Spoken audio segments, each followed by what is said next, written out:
ladies and gentlemen, to another episode of Ultima Final Fantasy, the Ultimate Final Fantasy Podcast. I am Joe. I am Caleb. And today, we're going to be discussing Adventure Log, the classic Final Fantasy XI 7-page official comic. Yeah, canon. That's right, it is. It's at least put out by Square Enix. I wouldn't say it's canon. It's not canon. Yeah. How about that? Before Crisis is canon. Yeah, this is just nothing. Or, excuse me, what is it? Before Crisis is not canon. Shit. I'm all fucked up right now. Yeah, Before Crisis isn't. The phone game one is, though. Right. I'm thinking of the anime. Yeah, that one's not canon. Okay. That one's good, but it's not canon. Yeah, there you go. That's what they do. So yeah, we're going to get into that. We got a UFF listener story, and we got some huge pieces of news as well. But before we get into any of that, Schweiss, where are you in Final Fantasy Adventures / Adventures of Mana / Dawn of Mana? I am not very far. I've played probably like an hour of it, so I'm just...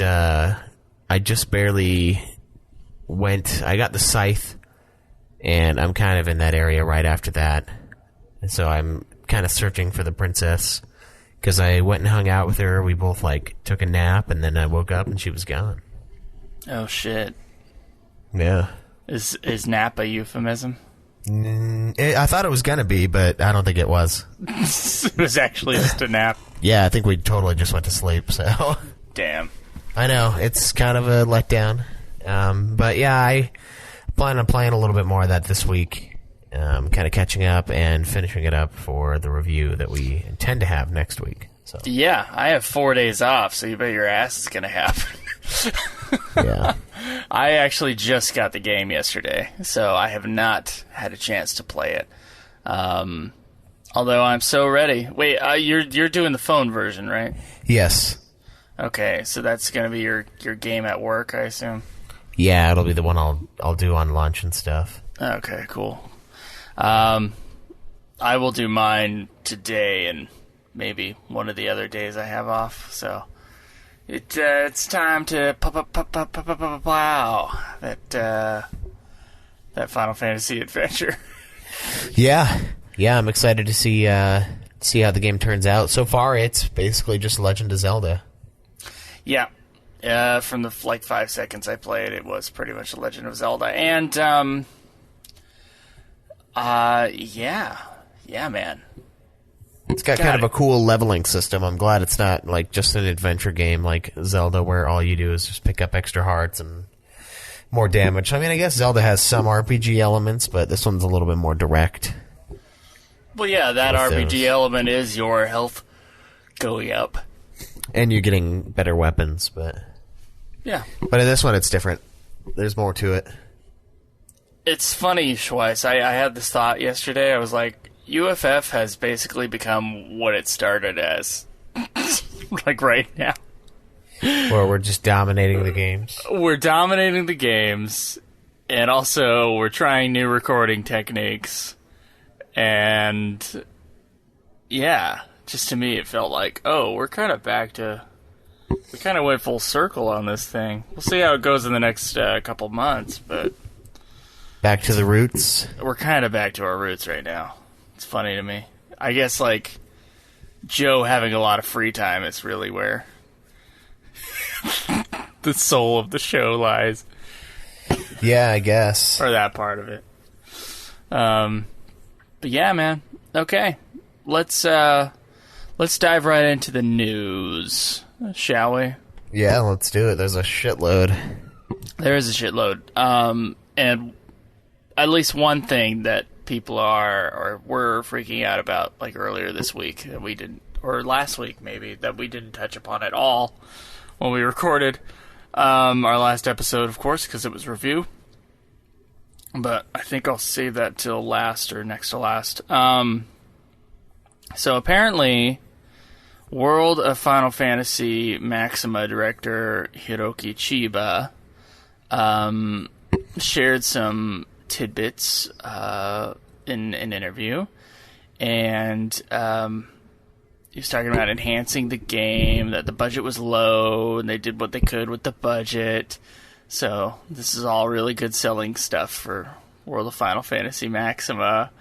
They were talking about their new engine.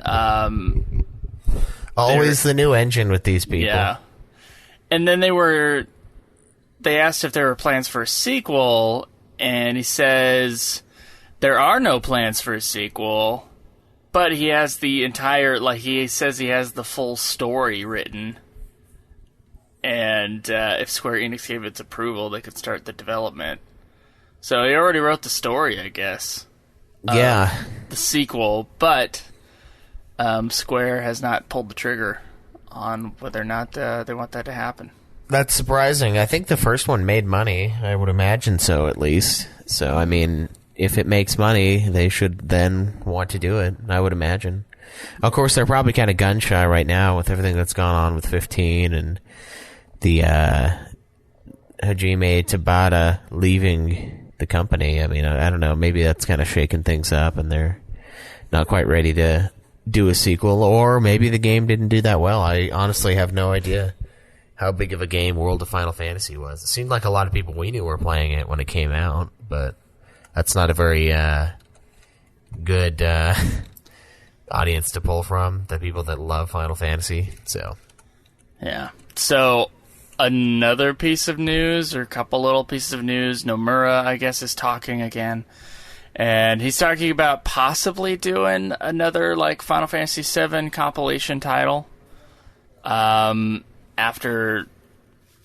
And they're going to talk more about it after Kingdom Hearts 3. And that's basically, the Final Fantasy VII Remake news, is that they're going to talk about the news more after Kingdom Hearts 3 is done. Methinks that they announced that game a little too early. 7 Remake? Yeah, and Kingdom Hearts 3. Oh, well. Kingdom Hearts 3, they announced... Well, wait. So he says there's going to be more news about something soon. Yeah. So you think they're going to delay Kingdom Hearts 3? No, I'm not saying that. I'm saying that...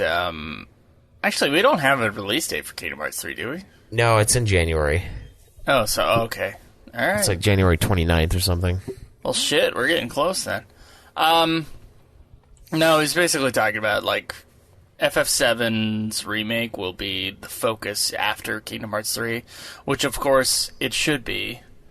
Everything should kind of go behind Kingdom Hearts 3 unless they're doing FF16. So, that makes sense. Yeah. Oh, man, I'm looking at the reception for World of Final Fantasy, and I don't have any concrete sales, but it says by November 18th, 2016, the PlayStation Vita version had sold 68,000 copies, and the PS4 version sold 71,000. Oh, shit. Yeah, and that's... I don't think they're making that sequel. Yeah, and the game came out in October, so... Huh. I don't know, man. How much is it right now? That's one of the ones I don't own.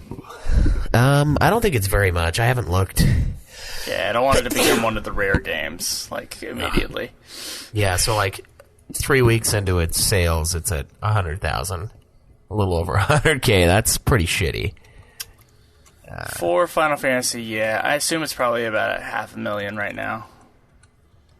I'm guessing. Probably. I'm guessing. I don't know. So apparently, Final Fantasy... Square Enix has released the Final Fantasy XI Refriender application. Yeah, I saw that. So you could find your old friends, link shell names, job, and world. And then you can use those, whatever information you have to search for the people that you might have once played with. And, then you might be able to arrange for more play together. I'm surprised it's not this is what they were in FF11 and this is what they are now in FF14. That would make more sense to me. But I guess you can get that information once you find that person. Yeah, I think the reason why they're doing it is because I think they're going to do something big with 11 again. I think they're going to do another expansion. Mm-hmm. I think that's imminent. Another expansion, a totally new expansion, huh? I think so, yeah. I have a feeling they're going to do something else with the game before it's over. And I know the last one was supposed to be a big farewell, but why would they develop this little app thing if they were done? Or are they actually going to develop this app thing? Not that app thing, but like, remember the FF11 mobile that we had news on like 2.5 years ago? Yeah. Yeah. I think a third-party company is working on that, so they're just taking their sweet-ass time. Surprise. Usually third-party companies actually finish games.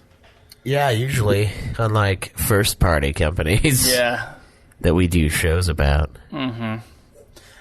Another piece of news here. Look at this. Final Fantasy XIV, they're going to release, for its 5th anniversary, they're going to release their 10... Square Enix asked players to choose their 10 favorite tracks from A Realm Reborn, and they then kind of compiled everything into a 50-track Blu-ray music disc. So they asked for 10, and they gave them 50. Yeah, well, they asked for 10 for, like, voting purposes, I assume, and okay. We're able to then say what the top 50 favorite were. So, yeah, 50 tracks. I don't know if the order is in terms of favorites, but if it is, I guess the top track, which I don't know off the top of my head, I would have to hear it, is Wayward Daughter. Then Dragon Song, then Rise, then The Worm's Tale, then Hero, then Oblivion, then Locus, then Equilibrium, and then Heaven's Word is number 9, and then number 10 is Torn from the Heavens. I do not know these songs based upon their titles, but I do love the Final Fantasy XIV music, so... It's pretty good, yeah. This is a good, like, roundabout what do the fans love. Do they have a price on that bad boy?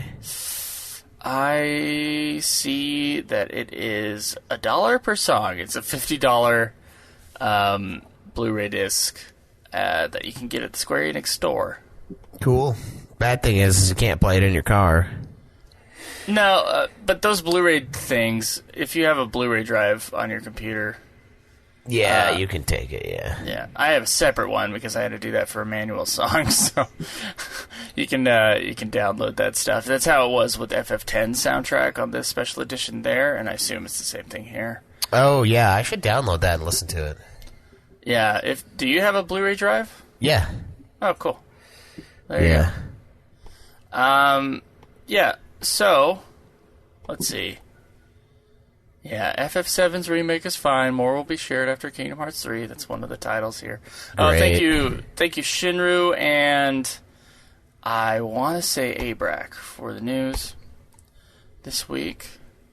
Yeah, we appreciate it, guys. Thanks for keeping up on that, even when we don't. Yeah. But like we said, reviews, man. No news on reviews. It's been a rule since maybe not the beginning, but since we say so. Yeah, damn straight. It's been a rule since I said. All right, so the two biggest pieces of news.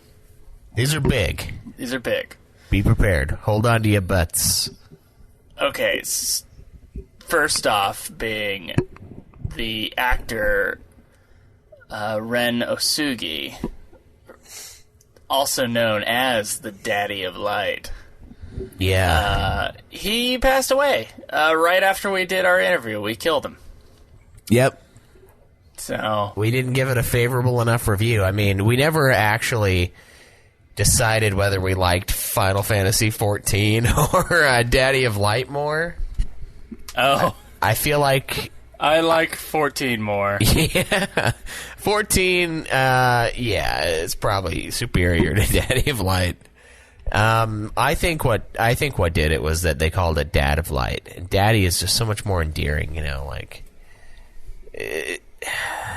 yeah, but that's kind of sad. I was like, holy shit, guy actually died. And this reminds... Oh, go ahead. No, go ahead. I know they talked about, like... I think they never said anything about a season 2, so I was like, they might do it. I don't know. I don't know how much really goes into those, or how much went into the first one. Like, I don't know how people make money on Netflix originals. I don't understand how any of that works, obviously. So I was like, yeah, we might. It was, had its fun moments, so we'll have to see. But now I'm like convinced, like, yeah, it's never going to happen. Yeah, well, it could happen in a different way. It could be Blank of Light.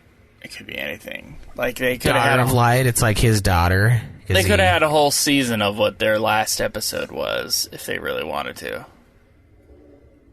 What, the recap? Well, not the recap, the little love story thing. I was like, that would kill me if I had to watch that. Well, the recap is the whole episode. You can't do a season of recap on a season. Sure you can. I bet they could make a way. I remember season 1. Here's 5 episodes about season 1, and that's season 2. All right, so this actor, Ren Osugi, he was in some Beat Takeshi films, like Hanabi and Outrage Coda, which I never saw. I saw the second Outrage. I guess there was a third one. He was in Takeshi Miike's Dead or Alive, and he's in Audition, and I have been trying to figure out who the hell he played in Audition, because I've seen that movie like 4 times now. Yeah. He might be like the main dude's like friend, but this movie is like 20 years old, so yeah, it's kind of hard to tell. Yeah, he'd have been in his mid-40s. This guy died at 66. Yeah. So kind of early. They don't actually start aging until about 50. So anything from like before he turned 50, you can't even recognize. As far as I can tell. Because these people, I don't know what it is, man. They like don't age at all. And like I guess he did kind of look like an older dude in the show, but like when I'm looking at like fucking Hironobu Sakaguchi, like the dude's like older than this guy, and he does not look. He looks like he's like 40. You're talking specifically about Asians. Yes, yeah. Okay, all right.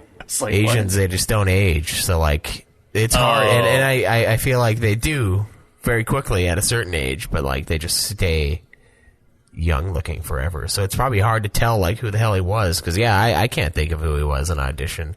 Oh, you know what? Once, though. What? I think in Audition he's totally the old dude in the wheelchair with the sunglasses that like abused the little girl. Oh, really? Yeah.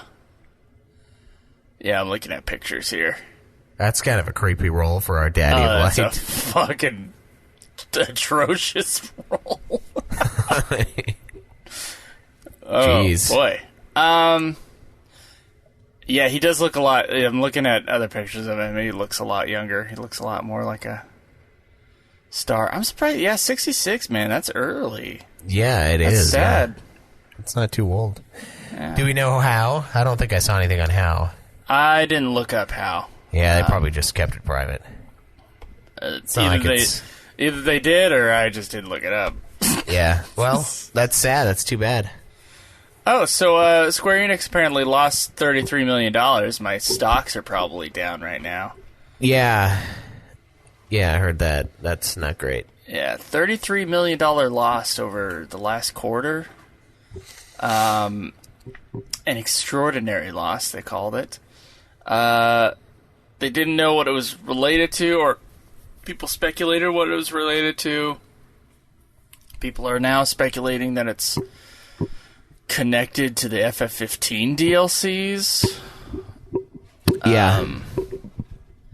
My guess is that they were pumping too much money into the DLCs and it wasn't making enough money back for them. Well, my guess is they didn't make money on the game and they had to try to recover with the DLC. That game was... What was it? It was like the second, or it was like the third biggest FF game, right? Yeah, third biggest selling, but they were developing it for almost a decade. Like, I know they weren't actively developing it for that time, but they were making that game for a long fucking time. So if they want to actually recoup their costs, it's got to be huge. If there was a $33 million loss, we would have known about it by now if it was FF15 only based. But if it's if they were spending millions of dollars on the DLCs and they weren't getting even their money back, then that would make sense. That seems like a big loss for a DLC, though. That seems like excessive. I mean, you got a full staff working on that. That's Square Enix's biggest title in the last, 2 years. Yeah. It does make sense that they would be spending that much money. It does make sense to me. But, yeah, $33 million loss, and it was a huge hit. And then, afterwards, pretty much as that news came out, Hajime Tabata, he quit. Yeah, no longer a wonderful name, apparently. No, Hajime Tabata. What a wonderful name. Yeah, he quit, and his last day was October 31st.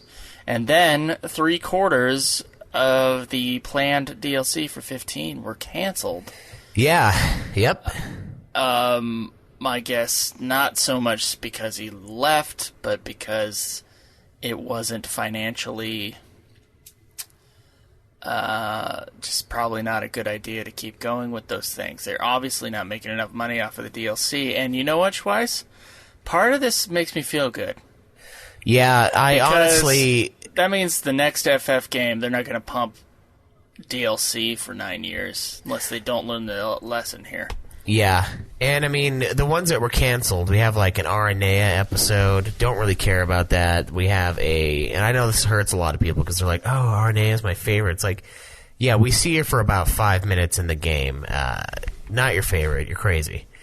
It's a lot of the DLC they had for this game, and I hate to be pissy and a grumpy old man. I didn't actually care about, and I haven't played the 3 for the 3 mains, so do you really think I'm going to give a shit about anything beyond that? The answer is no. The only one I wanted is the one they're keeping, which is Episode Arden. Yep. I wanted that, and they gave us the cool stuff about, the World of Darkness and the Comrades, because that's what you're doing in Comrades, is you're, fighting off monsters in the World of Darkness. So it's all there. I have what I need. They don't need to keep pumping out DLC episode after DLC episode. Just make the fucking game. Don't give us the game 2 years later. This is a 2-year-old game that they were still planning on 5 DLCs for. That's crazy. That's insane. Yeah, and I think they should have made money on that game. It doesn't make sense to me that they wouldn't have made money on the game. It makes sense to me that they didn't make money on the DLCs that they were planning on, and then show that as a $33 million loss. And so, yeah, I hope when they do 16, they don't fucking try to milk it out for 9 years with DLC. I mean, I was already annoyed as a fan, and I didn't purchase the season passes or anything. So, yeah, I don't know. I feel kind of validated. Yeah. I don't know if it's the move that made Tabata leave. It probably was. Yeah, it's probably all connected at least. Yeah. But, I mean, they made him do DLC for 2 years instead of making another game or whatever. So. Yeah, the game sold 8.1 million copies, so, yeah, it's probably made its money back. I mean. Probably. Maybe he didn't recoup the cost for the movie on top of it. But, yeah, man. Along with that, the Comrades, I guess, is getting a standalone version. That's coming out December 12th. I guess if we counted Monster of the Deep, we're going to have to count this. Wait, which one is it? Final Fantasy 15 multiplayer : Comrades. It's having a standalone release. Yeah. You know what the bigger problem is? What? The Final Fantasy 15 Pocket Edition is released on PlayStation 4. That's a problem. Why is that a problem? Guys, that's a new release. That's not a new game, though. That's a remake. It's I guess it's sort of a remake. It's 100% a remake. It has all the voices and stuff from the old game. It's all the Well, same. that's not what you do when you remake a game. You don't keep everything. That's what they did. You remake it. They did it, and they made it like chibi. You remake, man. Yeah. That's not... No, that doesn't count. And you know it doesn't count. Comrades.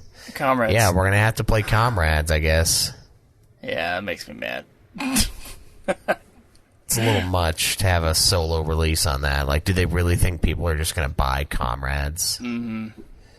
You know, after I said that, I'm like, yeah, and then they're like, yeah, we have to. Yeah. Well, we already have it. I do, anyway, with my season pass. I already own it, so.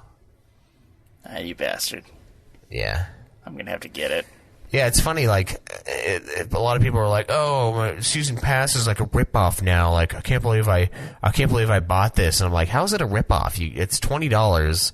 Each DLC is $5. We have 4 DLC confirmed, and you get Comrades with it. Like, how much money is your money worth? Like, seriously, people. The deals, I haven't even used the season pass, and I know it's worth it. It's a good deal. I'm glad I got it, even with all the cancellations, so. Yeah. See... it's so good of a deal that they lost $33 million. Exactly. That we're talking a great deal for the consumer. Horrible, terrible deal for Square. You know, terrible deals. Yeah, you wouldn't believe the kind of bad deal this Final Fantasy 15 DLC is. Worst video game deal I've ever seen. The worst deal. They should have read the book. Oh my god, that fucking idiot. He was, God, his shit about the fires earlier this week, and then he comes over to, like, see the fires yesterday. I was like, what a cock. What a fucking... God damn it, I'm mad at him. Not that I'm ever not. Yeah. But Jesus Christ. That douche. Alright. Okay. That's kind of our big news, man. Is Tabata left, and we had an actor die. We got other news, too. Oh, yeah? What's our other news? Yeah, there's a new Final Fantasy 14 expansion coming out. Oh, what? Dude, I didn't even get that on my radar. Yeah. Hold on. Now I have to Google this. I thought that was going to be the last piece, because that's the biggest piece. No, I thought Tabata leaving was the biggest piece of news. Yeah, well, I mean... You're the only one that God. cares about Tabata, so I guess that would make sense. Oh, so this must have been... This was during the... This was like... this was the Fan Fest we didn't have tickets to. Yeah, the Fan Fest we got screwed out of. So it's called Shadowbringers, and it's going to be out in summer of 2019. Wow. New class, Blue Mage. Oh, shit. Fuck, dude. I thought we were going to go to Vegas anyway. Yeah, that wasn't going to happen. No, okay. Because when they faux fire me, they give me all of my fucking PTO. They just pay it out, so I didn't have any left. Oh. So yeah, stay tuned for that. I mean, we got more shit to play, is what we're really getting into here. They're going to bring in the trust system from Final Fantasy XI as well. Not that 14 really needs it at all. I don't know why they would bring in the trusts unless you're just an antisocial person and you really don't want to play with other humans. They're bringing in the trust system? So, I mean, there's some changes coming to FF14, and it's kind of surprising. Oh, you know what? I just lost Schweiss. Schweiss, I lost you for a second there. Oh, sorry. Yeah, anyway, I was saying, like, there's going to be some changes coming to 14. It looks like they're bringing in the trust system from Final Fantasy XI as well. Not that 14 needs it at all. There are tons of people playing the fucking game, but just in case you want to play alone, you can once this comes out. But yeah, that's another game for our list. Wow. The Final Fantasy 14 expansion. That might be the last thing we do. That might be. When is it coming out? They said summer 2019 is what we've got. Oh, shit. So probably June. So that'll be after the weekly show ends. So we'll have to, like... Oh, okay. I guess we'll just come back. We won't be doing weekly, but we'll just play the game, review it, and then, like, continue our hiatus. Our beautiful vacation. Yeah, it's not going to be a vacation, but yeah. It certainly is for me. I'm not going to be doing these fucking weekly. No. Or bi-weekly. Yeah. It's gonna slow. Yeah, I understand. So I guess it still won't be a vacation per se. No, it won't really be a vacation. I'll just be living a little bit more. Hey, it's a long journey. It is, yeah, and it's been a great one so far. I mean, I've learned so much about myself, about Wii controls, about Final Fantasy. Like, I've come so far. Learned so much about Final Fantasy. Yeah, Adventure Log taught me everything you needed to know, pretty much. Oh, it did. Oh, yeah, that's our subject for today's episode, isn't it? Yeah, it is, yeah. Yeah. Okay, you want the 10-second review of Adventure Log, guys? Yep. Let's get into it. Let's. All right. Adventure Log. 7 pages long. Maybe 400 words. Yeah, max. I read like the first 2 pages, and then I went and took a nap for about 40 minutes, and then I read the last 5 pages in like the 30 seconds that Joe and I took to set up for the show. It's kind of like a fun little, for me, it's like a fun little callback to FF11, you know? It's like you trying to figure out how to do stuff, and the game Square Enix knows that it's a tough game to get into. Like, if you've never played anything like it before, like, it's weird. You know, it's so different from any other Final Fantasy. So I think they made this Adventure Log as like a self-realization of like, yeah, this game is out there, and it's fucking weird, and anyone that's played Final Fantasy for years is going to get on here and be like, oh my god, what do I do?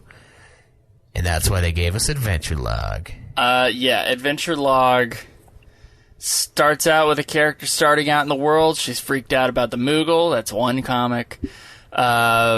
Which is a weird thing to think about. Like, why is this Moogle here? Like, I don't pay him. He's just there. He's such a loyal little Moogle. He just always hangs out in my apartment.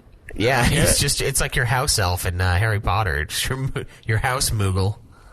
Yeah, like, only he doesn't say anything. And he doesn't have the French maid outfit either. No. That'd be pretty fucking sweet if your Moogle had a French maid outfit. He's like, gotta dust off the shelves, Kupo. I want that now. Then there's like, she goes out into the world and someone gives her a link shell. She doesn't know what to do with it. Then there's like a chat box that just like keeps going. Yeah, and I had that too, where like the chat box got super full and we had to go into our settings and like, oh god, make it stop. Let's fix this bullshit. Yeah. So that was kind of like the game is not very good in this aspect. Yeah. It's funny that they hired, so this is obviously hired out. This is like VG Cats, I think is like the company that made it. Yeah, they're like, play this game for a few hours. We'll give you a free month trial. Try this game out and make a little comic about starting it out. Yeah. And it's funny that they're just like pointing out FF11's flaws. Yeah. You know what would have happened if they would have gotten me to do this comic? I would have just done that just scene. Just figuring out the controls. Yeah, I would have done the scene from fucking Conan the Barbarian where Conan is like pushing that fucking wheel thing around, and I would have just done that for like 7 pages. I mean, just like grinding and like painstakingly figuring everything out, while those like bearded men watch on as I just work and toil into the night. Oh my god. Yeah. Yeah, there's no like, how do I use the menu? How do I attack? It's like, you'll figure it out. And, like, really, it was someone on Twitch, thank God I streamed that game, that was like, oh, you got to do this and this and this. I'm like, thank you. You got to press the minus key. Yeah, why the fuck would it be that? I've seriously pressed almost every key on this keyboard, and I didn't press minus. Why would I press minus? God, why wouldn't it be M for menu? The fucking worst layout. Yeah. It's tough. Man. Yeah, it's hard to get into. We've got a party of listeners that are going to start this game up, though. They're going to start FF11. It's True Hoax and a few other listeners, I think, are going to try and run through the game. Oh, wow. So if you're interested in that, you can tweet us, and then I'll bring in True Hoax, and we'll try to get you guys through Final Fantasy XI. I think it's a worthwhile experience if you've got the time, if you've got the dedication, and you don't really need other people all that much. So, like, you guys could just meet up for boss fights and then continue and get to the next big moment that you want to experience as a team. That's kind of how Joe and I did it. I mean, it is a lot better with other people. It is, yeah. The trusts are great, but other people are able to do some real clutch shit. Yeah, end game, you need other people still. Yeah. Oh, yeah. End game was rough. The last part of Rhapsody's Vana'diel and Treasures of not Treasures, Secrets of a Duelin. Yeah, Seekers, holy shit, yeah. But every other expansion up to those two, you're fine. Yeah, especially if you get like the... If you're over level, you'll be fine. And you can be easily. There's a nice leveling run. If you start in Bastok, you just like go up to the sand dunes and you just kill everything on the way. Yeah. And when you get there, you're like level 15. Which is sick compared to the olden days. So yeah, it was like a cute little 7-page comic. There's not much to say about it. It's funny that it's on our list of like shit of official like media. Yeah, I'm glad I read it. I mean, it was kind of a cool little ditty, you know, and I think it's fun how it's just self-referential to how difficult it is to actually begin playing Final Fantasy XI. And that's another reason why you need friends to play it with. You need that support group to keep you going. Because the beginning of the world is kind of barren. Like, there aren't that many fucking people hanging out in the beginning of the game. Once you get late game, there's quite a few. They made fun of, like, waiting around for a party. Yeah. That was good. You'll never get a party. Now, it's like, you don't wait for a party, you find people to play with. Like... Oh, you can't. On the busy servers, you can still do it, but everybody's in endgame by then. Yeah, that's what's hard, is like they're doing like grinding out their special equipment and stuff. And they're like praying that the servers don't get wiped. Yeah. All 3,000 people doing that. Yeah, that's kind of crazy that there's still that many people playing this game, you know? Yeah. It's impressive after all these years. Yeah, I don't know. I think it's time for them to put it in a different format so that we can enjoy it. Start making some more money off of it. Yeah, they probably need to recoup some money lately. Yeah, I mean, 11 is I think it's their biggest money-making machine ever, and I don't know if that'll ever change, because it was such a big deal for so long. You know, 14's like a big game, but 11 was huge. Yeah. It was fucking huge. And it went on forever. Yeah, it went on forever. Like, Rhapsodies of Vana'diel finished when we finished it, basically. Like, we finished it like a couple months maybe after the last section of it was done. Yep. So, like, huge fucking game. I am glad I never have to go back to it, though. I feel like... As far as we know, I mean... Oh, don't even fucking say that, man. There were closing credits on that bullshit. I kind of want them to do another 11 expansion. Oh, no. That's not even funny. I don't want to go back into that game. I don't. I miss it, man. I miss the good times. Imprimaturs. Yeah. Fucking waiting around forever. Leveling up takes for fucking ever. Yeah, the imprimaturs were rough. And leveling late game gets really hard because you have to do, like... You have to get those points and stuff, and yeah, it does turn into a lot. God.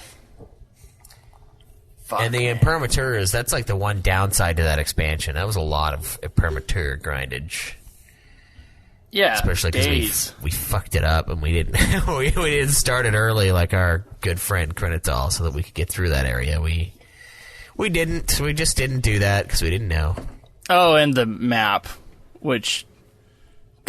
Go grab the FF11 mod program or whatever. Yeah. Get that shit taken care of. Yeah. Windowware, we had to play in Windowware, except for on certain quests when we were doing like Shantoto's Prophecy and stuff. Those were... If you had Windowware, the quest just wouldn't start. You would just like sit there. So you'd have to play it in OG, and then of course you Alt-Tab on accident to like look at something, and your game crashes. And so I had to do that like 3 times. I did that way more than 3 times. Yeah, the wiki for Final Fantasy XI is so beautiful.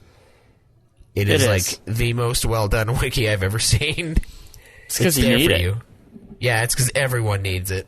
Every single person needs it. It's not just a for funsies wiki. It's a you need this.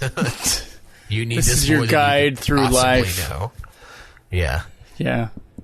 So yeah, nice little comic. That's all I have to say about it. Yep. That is all there is to say. It's done now. Yeah. So we do have a listener story. I asked for these a couple weeks ago, and basically, saying for the people who are never going to join us on our Patreon invites. So we have I want to say we have 4 of those left, 5 of those left. I think so. Point. Yeah. They can mail in, or you guys can mail in your Final Fantasy stories. And so I have one right here in case you want an example of what this looks like. This is from Matthew Burke, who I believe has been a Patreon. Oh, yeah. Has been a Patreon supporter of our show. He says, "What's up, guys?" So this is the email for this is fffanatics123@gmail.com.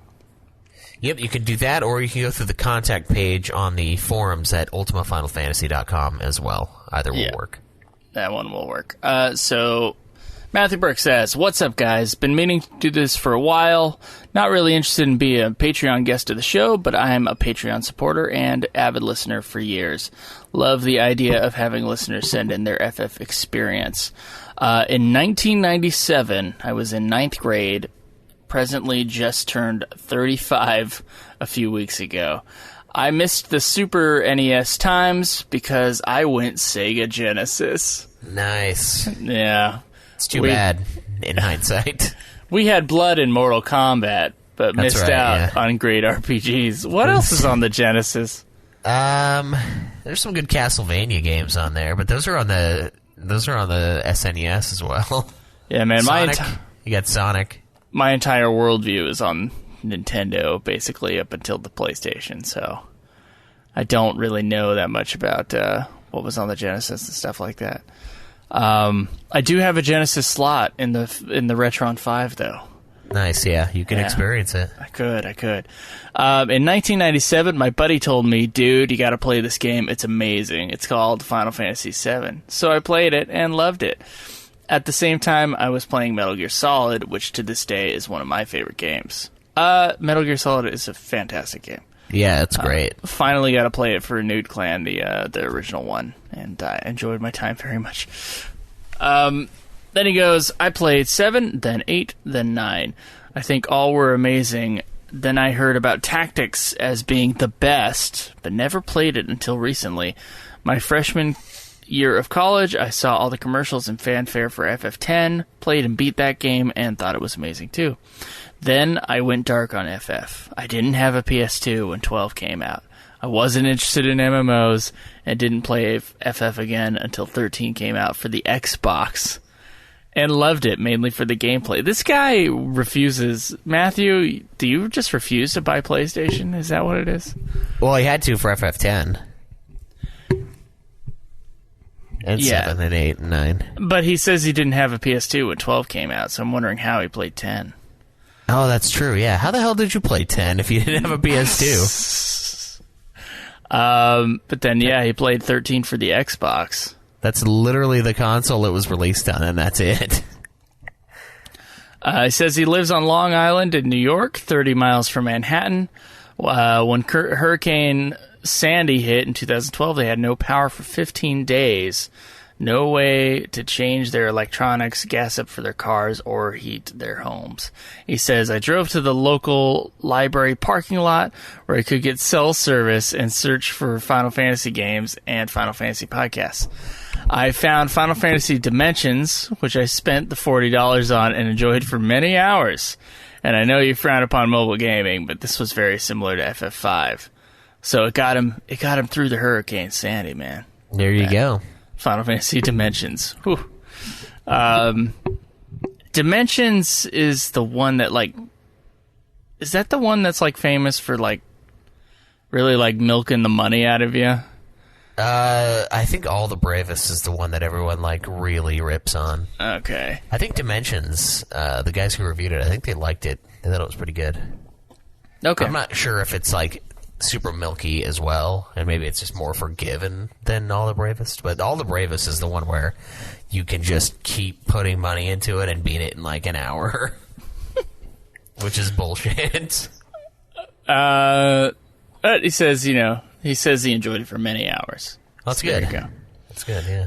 I continued to look for FF podcasts, and while I was doing so, downloading old games I'd never played, but for the iOS, like FF1, 2, 3, and sorry, Joe, I installed the PSP mod on my laptop to play the new version of FF4 Complete, which I have since bought and paid for, and I say congratulations. I caught up with you guys around your FF10 review and have been listening weekly since. Damn, that's a long time. Yeah.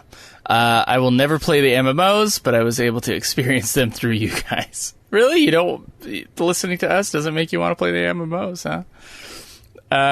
Lately, I've played Chrono Trigger, I Am Setsuna, Octopath Traveler, and Vagrant Story. Did you play I Am Setsuna, Schweiss? Yeah, I did. Oh, what'd you think? It's a good game. I thought it was good. Yeah. It's Cameron showed me the FF10. Like, yeah. to a T, story-wise. Cameron showed me the piano score, too. It's very pretty. Yeah, it's good. It's good stuff. You guys are the best. Thank you. And I'm looking forward to playing some other old-school FF stuff with you after you finish Crystal Chronicles. We finished it, man. Yeah, we're done. We're done. Man. It's Never time again. for Adventure, or Adventures of Mana for me. Yeah. Also, Metallica is my favorite band, and I've been exploring Megadeth since your podcast mentions, and Schweiss's blog. Yeah, there you go.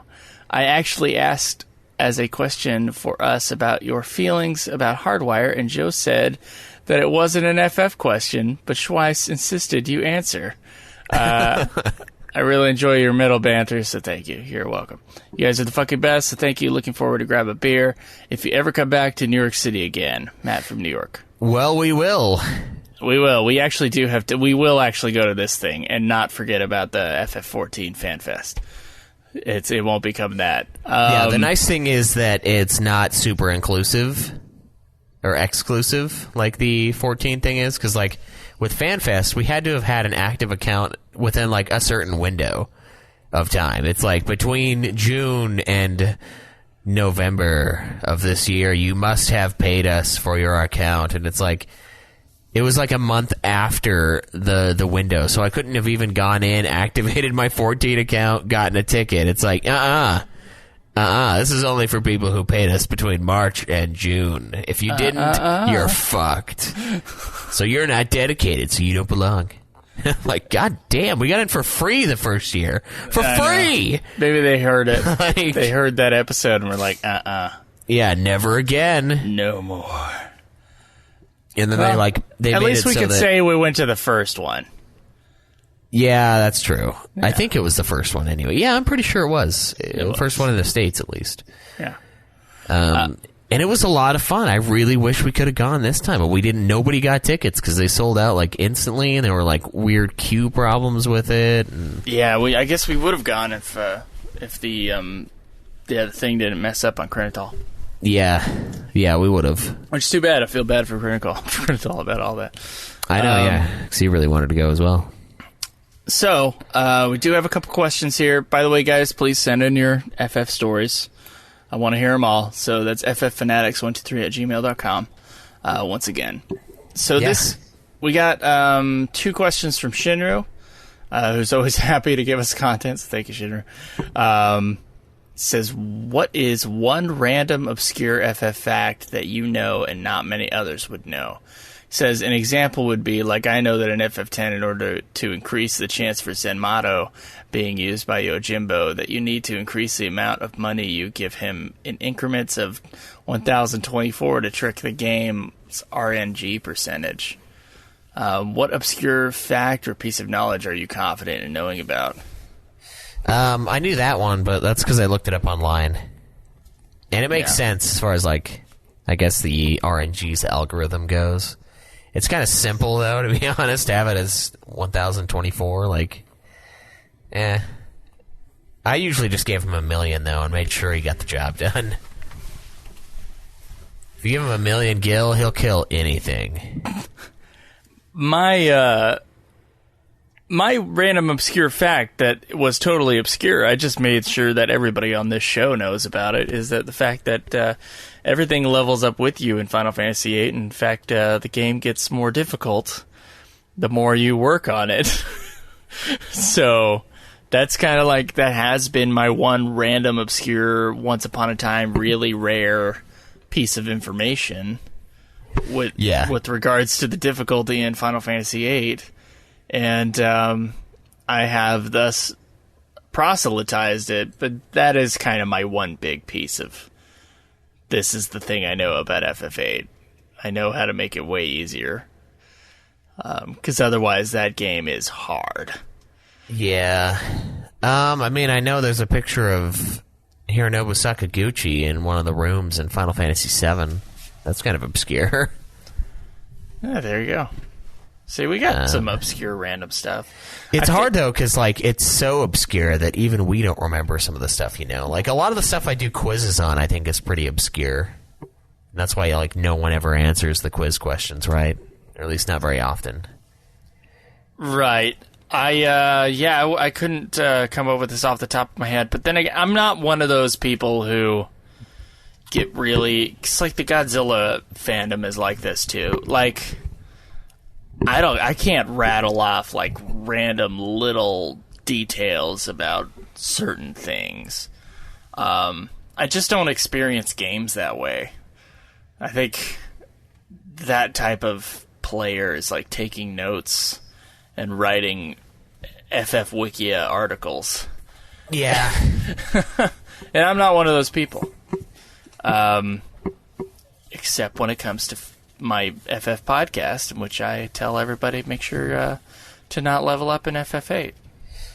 Yeah, I mean, I don't know. I kind of take that similar approach. I mean, when I do FF8, and when I did it normally, I would like do the seed quizzes, and I would write down the answers to them, and I'd have like my little seed quick cheat sheet for all the answers, and I'd use the tried and true, answer everything with yes, and then just answer each one with yes or no, and see if your percentage goes up.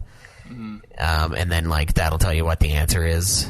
Easiest thing to figure out in the world. I really rarely ever actually looked at the questions, because I'm not gonna. I don't want to play school in my video game, unless I'm playing Bully, of course, which is fucking fun. Right. It's little things like that I used to do, but never to the extent of just writing down everything that I experience in front of me. And I mean, the last time I really got like, super hardcore was with My Life as a Dark Lord, because I was like, okay, this game's trashing me. I need to find out the easiest path to getting a ton of karma to buy my shit. And then I did that. I tried like 4 levels out. I'm like, all right, the minimum amount of effort is what I'm going for here. Doing as little as humanly possible, because I can do those harder levels, but there's a chance I'll die on the harder levels. I don't want that. So I found the one level where we could just level up the neutral enemy or neutral monster, the Moo, 3 times, set 2 floors, and it'll kill everybody. Yeah. So I don't know. When was the last time I like really strategized on a piece of paper? Final Fantasy thing. Besides, like, how long it's going to take us to beat these games. There's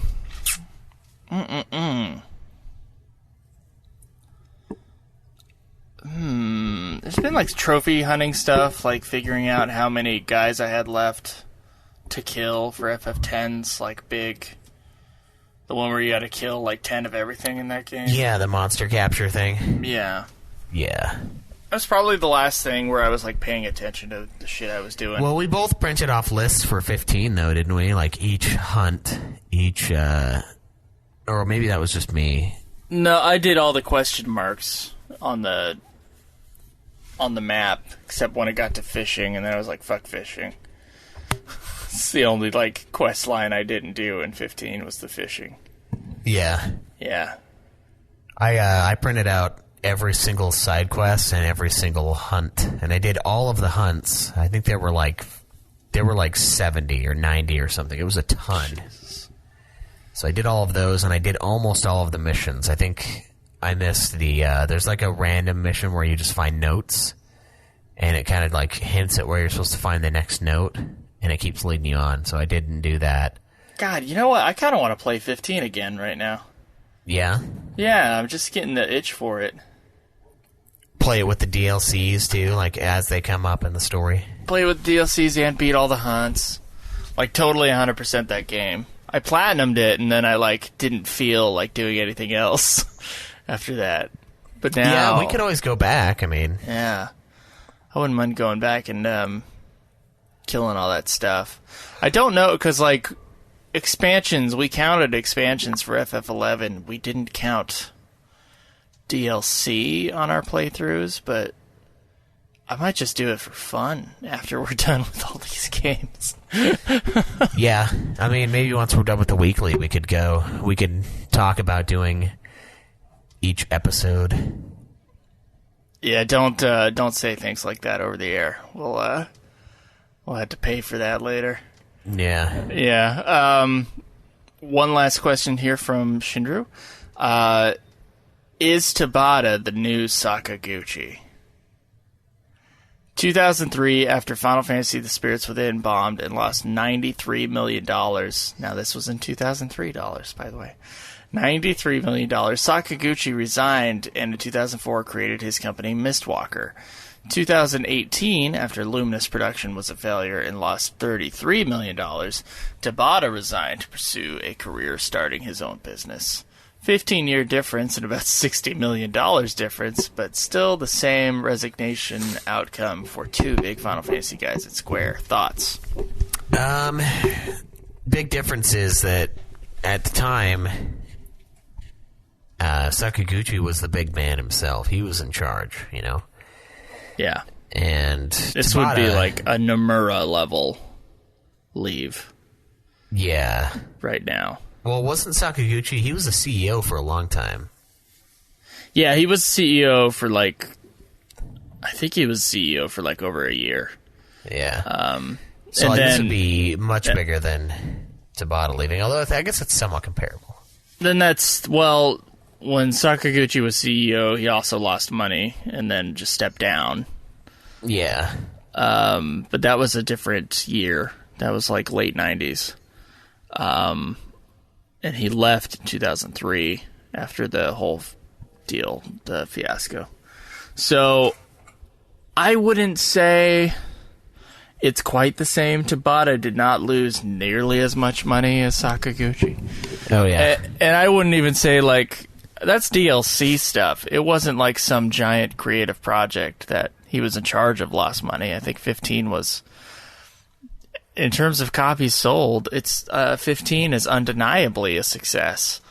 15's DLC might not be, but I don't know if he was pushed out of Square for that. Maybe he was, but it wouldn't make sense to me for that to be the case. Yeah, I feel like it's probably just more the failure of the DLC that he decided to leave. I mean, Tabata was done with Final Fantasy to begin with. We know he's said before that he didn't want to work on another Final Fantasy game. He's done being in charge of Final Fantasy, which is probably extremely, extremely stressful. With the game. I mean, you're in charge of helming this company's legacy series, and there's so much that goes into that, and there was a lot of bullshit with developer changes and complete 180s within the game itself from what we can see on the outside that I could see not wanting to be part of something like that again. And I think the loss of funds just sort of put the nail in the coffin, and he decided, well, I'm just going to leave the company now. I just don't want to be here at all. And who knows why they lost as much money as they did. Like, we don't know anything behind the scenes. It's not quite as like public as the stuff with Sakaguchi was. You know, like they were like, hey, we lost this because this movie was insanely expensive, and we didn't make shit for money when we released it. Right. And it damaged their company greatly. I don't think Square is nearly as fragile as they were at the time of the Spirits Within release. So I guess it's somewhat similar. I wouldn't be surprised to learn that they asked him to step down. But I mean, at the same time, I kind of would, because they already know he's not going to do another Final Fantasy game. He's already said, I'm not going to do this again. So I could see him just leaving. I think that's probably the most believable option, where he was just like, yeah, I just don't want to do this anymore, so I'm gonna take off. I'm gonna bounce, you know? You know, well, he was sicked on DLC for 2 years now, and I don't know if he saw that for himself as being his future. So, yeah. I mean, why not just put him on 16? Like, why not just, like, move him on? I know he says he would not do a Final Fantasy again, but I don't know if that would actually be true. But well, it certainly is now. It is now, yeah. He's gone. He's going to make his own company. And if they want to bring 16 back to the roots, they can't have him in charge. No, that's true. I don't know if 16 will be back to the roots. I doubt it. I don't know at this point. I think they're going to keep moving forward. That's what the whole Final Fantasy series does. It just keeps moving forward. We only had the one game that kind of looked back and tried shit. Well, we had, I guess the MMOs kind of did too, but we have the 3 games, the 9, the 9, 11, 14. That all 9, 11, 14. Kind of look back, and the rest they just keep charging ahead and doing like the new thing. Yep. For better or for worse, that's what the series has become. Yeah, it's not kind of what the series has always been, to be honest, other than those few callbacks here and there. Yeah, I agree. And I think the MMO is honestly the most appropriate place to do the callback game. Like, I think it works really well, because you're getting that fan base, that fanboy love from people that are like, oh yeah, new MMO Final Fantasy. I'm going to play it because I like Final Fantasy. And then you jerk them off a little bit by like, oh look, it's Ultros. Oh look, it's this, it's that, it's Matoya's Cave. Like, remember that? Remember this? Remember that? Like, it's perfect for it. It's built to be what it is, and it's a lot of fun for it. So I honestly, I know they talked about making 16 more traditional years ago.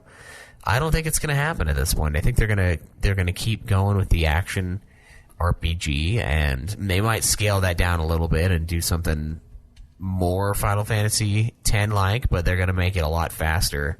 They're going to make it, quicker, like 15 is. They're going to really stick to that at the very least. It doesn't necessarily have to be completely action RPG, but it's going to be way more action based than what we've seen.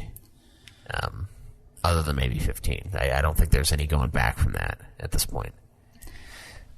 Yeah, I don't think he's the new Sakaguchi. There are some similarities, though. The unfortunate thing is that this isn't... I mean, he was kind of always like one of the side players, and then he was given the big game. He was a pawn that made it to the other side and was kinged. Well, queened, I guess. Like, no one wants to be another king. That's right, yeah. In chess. Yeah, that's the worst piece. One of the worst pieces ever. You just really can't move much. So yeah, he was the side guy that made it to the other side and was kinged, or was, not kinged. If we're playing checkers, I guess it's kinged. King May, yeah.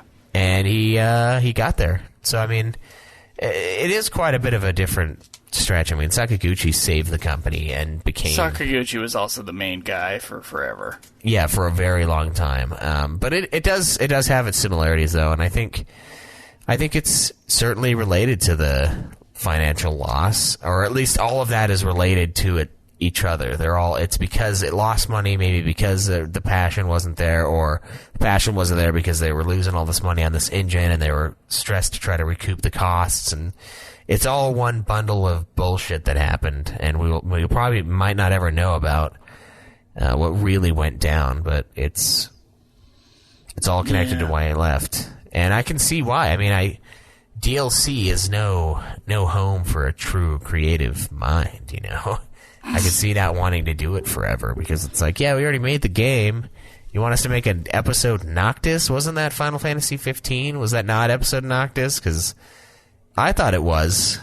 It was a 100-hour episode Noctis. Like, I was fine with that. I agree. Totally agree. I guess now they're going to finish up the important ones, and then they're going to fucking move on, which is about goddamn time. Yeah, it's 2 years old at this point. Like, it's time to go. They should have moved on before. You might be fixing FF15's legacy, though, I guess. I don't know. People eat it up, dude. People love all of the things. Maybe, the legacy overall, you probably will improve by them just slowing it.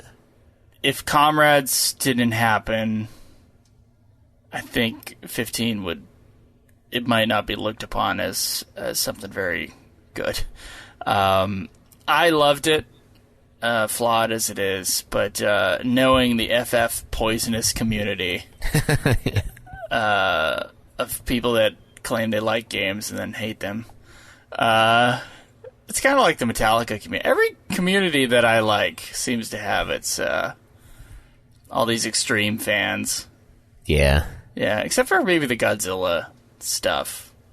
They just love everything. They do, yeah. Their tolerance level is high. Here's the thing. Here's why they love everything. Because the thing they love is bad.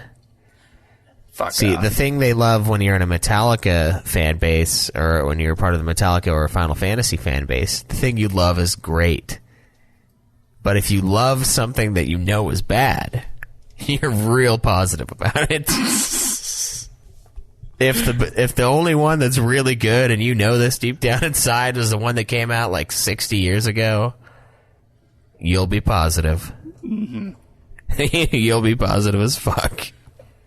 Oh, the Metallica and the Final Fantasy thing, they both kind of, to me, kind of being able to look outside of it a little bit, I think. And this is all a subjective field, so it's not like this is fact or anything. But to me, it's like, I think all the main series Final Fantasy games are good games. And it's just the thing that they go from good to amazing. That's kind of the... that's kind of like the range that we're dealing with, and so anything that's not amazing is looked upon as shit, and it shouldn't. It should just be still looked upon as like good, just not amazing. You know? Yeah, for the most part. Extremeness of opinions with like FF13 or FF15 or FF12. Once upon a time, before Zodiac Age, it's like suddenly I'm not hearing a bunch of shit for 12 anymore. It's because it was a good game the whole time. The extremeness of opinion, I think, is odd to me. Same with Metallica. The only one that like really deserves hate is Saint Anger. Like the vitriol against Load and Reload, I don't understand. Yeah, because those are still like really good albums. Whether or not they're as good as Injustice for All or Master Puppets, they're not. But well, I think Reload's okay. I don't think it's a good album necessarily. There are some really good things on it, but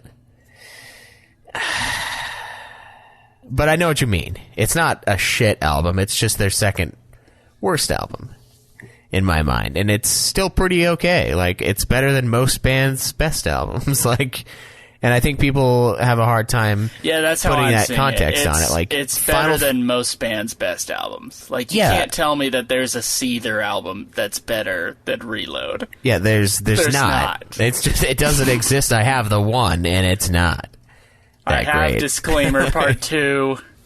and it's boring as shit, and I just wait for the Amy Lee Broken song at the end of the album. So yeah, I got the Karma one, and it's not great. And all you're listening to is Back to the Remedy. Yes. Yeah.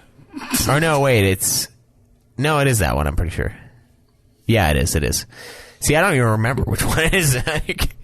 That's how unmemorable it is. I don't remember one of the two big ass songs they have, which one I actually bought.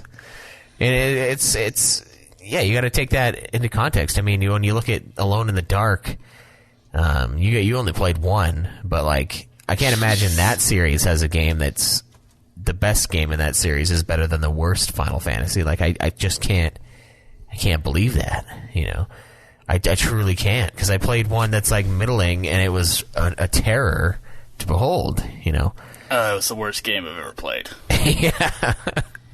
So, in every way, like, it's not just like one way that really irked you to the point where you said it's the worst one, like with Crystal Bearers for me and my ranking of the Crystal Chronicles. Like, it's not like that. It's just every way, So the communities can be pretty toxic, and it's kind of ridiculous. Like, it is in a larger context. It is ridiculous. Yeah, and it's like you can have gripes with something and still think it's pretty goddamn good. I mean, shit, I gave God of War 2018 on Nude Clan, I gave it a perfect score, and I still have some minor problems with the game. I don't. But That's why I gave it a perfect score. It's not enough to dock it. It's negligible. Well, Schweiss, we got 2 iTunes reviews, and then I have a question from us to you. Sweet. Let's do it. What do we got? All right. Can you see this? I put screen capture on Skype. Yes. You're able to read it? I pressed the screen share button, and now it's just you. All right, how about that? Oh, sorry. Share screen. Can you see it? It's not you sharing your screen with me. It's me sharing my screen with you. Oh, yeah, I got it. I see it. Okay. So can you read that first review here? Yeah, it's not great visually, but I think I can make it out. All so right. You know what? No, I can't. Zoom in a little bit. Okay, I'm going to try. Okay, that's much better. It's like just when it's small, it's unreadable. Okay. Let me see if I can line this up. There we go. Perfect. So 5-star review from Arrow Beert on November 6th, titled "Reactivated my iTunes for this. I have been listening to this podcast since the beginning, and it has been wonderful and informative, and I have enjoyed every episode so much that I finally decided to log back into iTunes, since the format I listen to doesn't have a way to rate the show, probably Google. The hosts are both knowledgeable and fun to listen to, even when they wander off subject, which can lead to great banter. Final Fantasy is my favorite series, and when I discovered podcasts years ago and decided to look for a Final Fantasy podcast, I'm glad this one came up first. I recommend everyone check this show out, and not just episodes about the games, but the ones in between as well. Keep up the good work, and I look forward to the eventual Chrono Trigger episode. Thank you so much. Yeah, that's awesome. We got, and our last iTunes review here, another 5-star review. It's from Jangles87. Actually, did we ever read this September 15th one? I don't know. Yeah, I think we did. Oh, did we? Okay, good. Yeah. Okay, so from Jangles87 says, had to leave a review to get that rating up. Been listening for quite some time.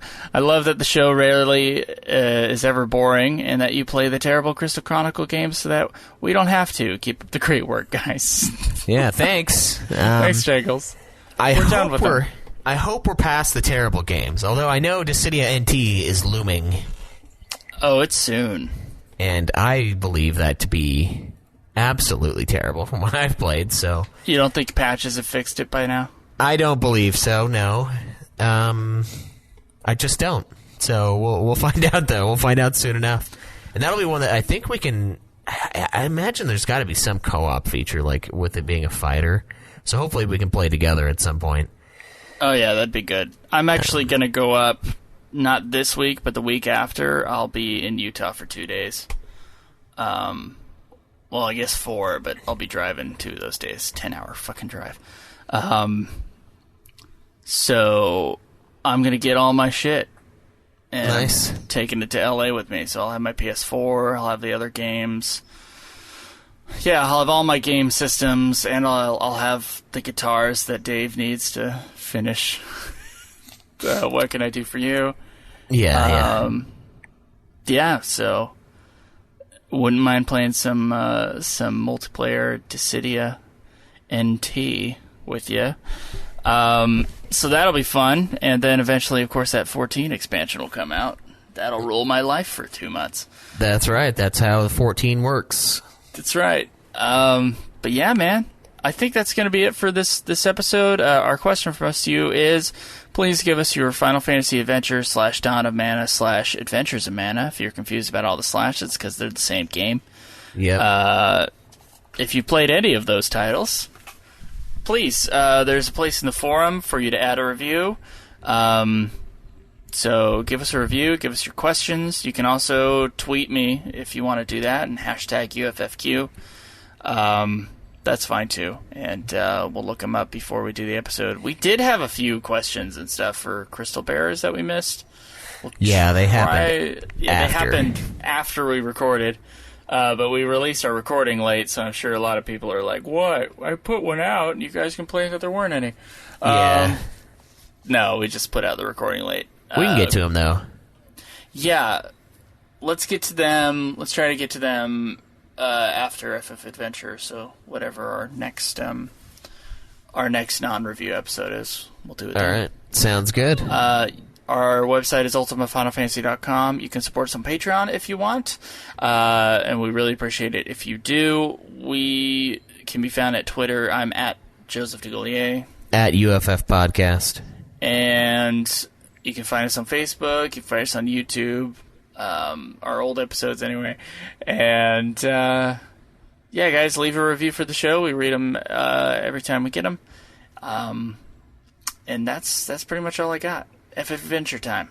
Yeah, get that game. It's extremely accessible, so if you haven't played it, I recommend it. I think it's fun so far. It's an interesting little play on Legend of Zelda. It's got its own little RPG spin, so join us for that and give us your thoughts, and we will see you guys again next time. Until then, though, enjoy the grind.